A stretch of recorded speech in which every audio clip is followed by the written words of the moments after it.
سب سے پہلے ہمیں نکاح ادا کرنا چاہیے. سب سے پہلے نکاح کروا لیں, پھر ہماری جو بھی تیاری ہے وہ آرام سے کرتے رہیں.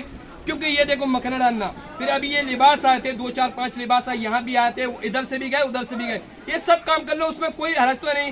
شریعت نے منع نہیں کرا کہ بھائی ایسا جائز نہیں, ایسا تو کچھ ہے نہیں.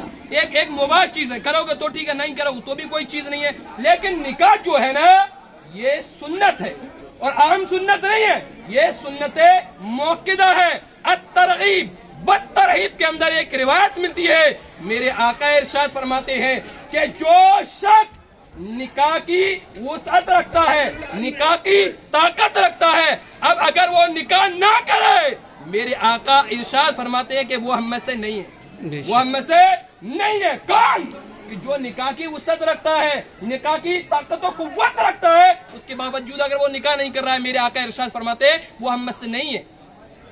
ترغیب و ترہیب کے اندر یہ روایت ملتی ہے. عزیزان گرامی وقار, آقا کریم صلی اللہ علیہ وسلم نے فرمایا النکاح من سنتی, النکاح من سنتی, اے لوگو نکاح میری سنت ہے, لوگو نکاح میری سنت ہے.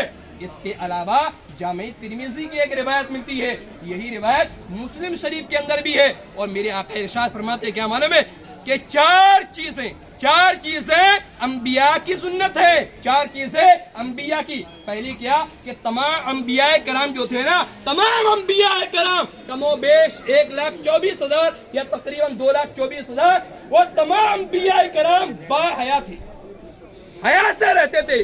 اور دوسری چیز کیا ہے, دوسری یہ کہ وہ مسواک بھی استعمال کرتے تھے. اس کے علاوہ تیسرا, بولے تمام انبیاء کرام خوشبو لگاتے تھے. ارے بھئی ہم دکان سے نکلتے ہیں کہیں جاتے ہیں تو ہم بھی خوشبو لگاتے ہیں, یہ خوشبو لگانا انبیاء کی سنت. اور چوتھی سنت انبیاء کرام کی کیا ہے, نکاح کرنا. تمام نبیوں کی سنت ہے نکاح کرنا.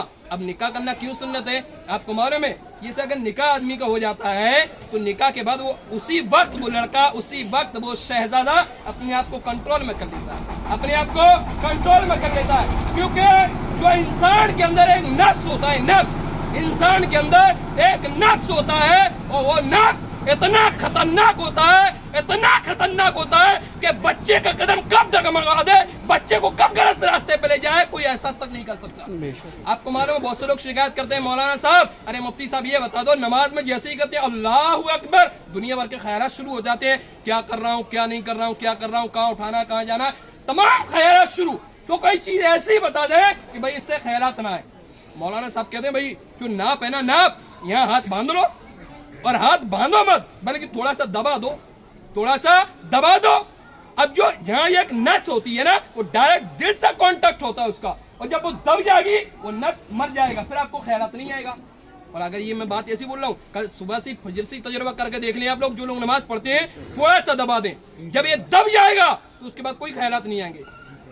تو جو صحیح عمر میں, اسی لیے بولا جاتا ہے کہ بچے کی عمر صحیح عمر میں ہی نکاح کر دیا جائے. اگر صحیح عمر میں کر دیا تو یہ سمجھ لو مصطفیٰ کریم صلی اللہ علیہ وسلم کی سنت تو ادا ہوگی, تمام بدنامیوں سے, داغ سے ہمارا بچہ بچا رہے گا. دوسری چیز میں آپ کو یہ بھی کہنا چاہوں گا, دیکھو آج کا جو دن ہوتا ہے یہ بہت اہم ہوتا ہے, ایک دوسرے کے لیے بہت اہم ہوتا ہے.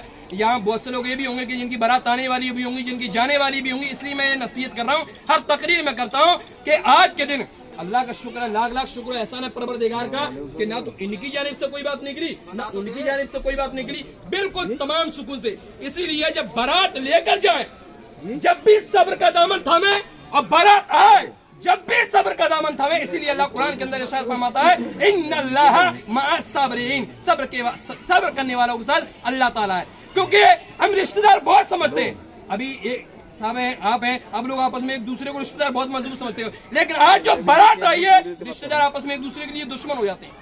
اگر چھوٹی سی بات بھی برداشت نہیں کر سکتے تو چھوٹی چھوٹی باتیں, دیکھو بارات آتی ہے, اتنے لوگ آتے ہیں, یہاں بھی اتنے لوگ ہیں, کبھی بھی کوئی ایسی ویسی بات بن جائے تو اس کو صبر کرنا چاہیے, اس کو اپنے آپے سے باہر نہیں ہونا چاہیے. کیونکہ ظاہر سی بات, آپ کے رشتہ دار تو آپ کے روزانہ آ سکتے ہیں, لیکن جو ان رشتہ داروں کے ساتھ جو بارات آئی ہے یہ آپ کے گھر پر بار بار نہیں آئے گی. اس لیے وہ عزت دو, وہ محبت دو کہ جو لوگ آئے ہیں وہ بھی یہ کہیں کہ واقعی کسی بارات کے ساتھ ہم گئے تھے. اللہ کی بارگاہ میں دعا ہے کہ رب تعالیٰ ہم تمام کو ان باتوں پہ عمل کرنے کی توفیق عطا فرمائے. دعا کے لیے اللهم ربنا آتنا في الدنيا حسنة وفي الآخرة حسنة